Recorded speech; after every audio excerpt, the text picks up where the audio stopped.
meneer Forbes is. Meneer, hierdie versekering, kan jy miskien vir die leerders bietjie meer vertel, miskien vir hulle die definisie gee van wat is versekering? Baie dankie Janine.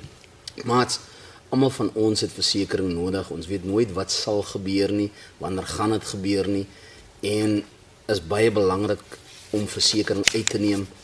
Dis 'n keuse wat elkeen van ons het, maar dis tog belangrik in deesdae se leefwyse vanweë die gejaagdheid om versekering uit te neem.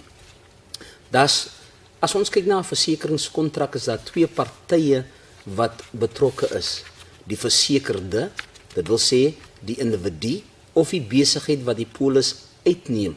En dan is daar ook die versekeraar, soos Janine vir julle nou gewys het, daai klompie handelsname daar, Oudtshoorns, die Groenlaken ene, Santam en dis meer, hulle word genoem die versekeraar. Dit wil sê, hulle is die diensverskaffers tot daardie polis wat jy uitneem.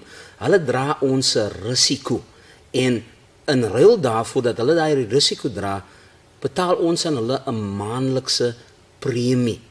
Ons betaal aan hulle maandelikse premie. So wat is 'n versekeringskontrak? Dis waar 'n ooreenkoms gesluit word tussen ons, die besigheid, die versekerde, en dan ook die versekeraar wat ons skadeloos stel, die risiko neem, en dan betaal ons aan hom 'n premie.